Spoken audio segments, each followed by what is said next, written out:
आप किताब का सफ़ा नंबर 46 निकाल लें। इरशाद रब्बानी के मुताबिक ज़कात की फ़र्जियत का मकसद क्या है? पाकीज़गी, ठीक है, यानी कि ज़कात का दिया हुआ जो माल है उससे माल जो है वो पाक हो जाए। अलिफ, मुनकरीन ज़कात के बारे में सहाबा इकराम ने इकदाम किया, जिहाद किया था। अलिफ, मसनूई तरीके से सराब होने वाली ज़मीन पर उशर की शरह कितनी है? 5% है, ठीक है, ये आपके सामने लिखी हुई है। उसके बाद माल गनीमत में अल्लाह और उसके रसूल और अहले बैत का हिस्सा कहलाता है, खुमस कहलाता है। ऑप्शन है बे। ज़कात अदा करने से मुआशरे से ख़त्म होती है गुर्बत, ठीक है, तो अलिफ ऑप्शन है। उसके बाद मुख्तसर सवाल देख लें, कोई से 4 मसारिफ़ ज़कात जो कि आपको पिछले लेक्चर में मैंने बताए थे।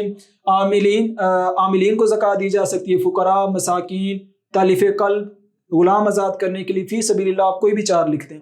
सोने और चांदी पर ज़कात का निसाब तहरीर करें, तो सोना 7.5 तोले है और चांदी जो है वो 52.5 तोले है।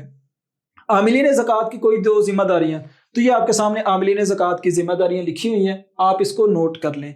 उसके बाद इस्लाम का निज़ाम ज़कात तबकाती निज़ाम का कैसे ख़ात्मा करता है, कैसे ये ज़ामिन है, तो आपने बताना है कि ये इससे दौलत जो वो गर्दिश में रहती है, गदागरी का ख़ात्मा होता है, तबकाती निज़ाम को ख़त्म किया जाता है। ये वाला पॉइंट आपने इस सवाल के जवाब में लिखना है। अगर 10 तोले सोने की कीमत 30 लाख हो तो इस पर कितनी ज़कात होगी? ये आपके लिए है। आपने आया कि इस सबक में से कितना हिस्सा निकाला है। आपने 30 लाख को आसान फॉर्मूला है 40 पर तकसीम करना है।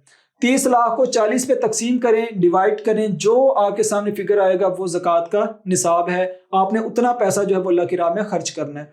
उसके बाद ज़कात के अहकाम व मसाइल और मुआशरती असरात पर नोट लिखें।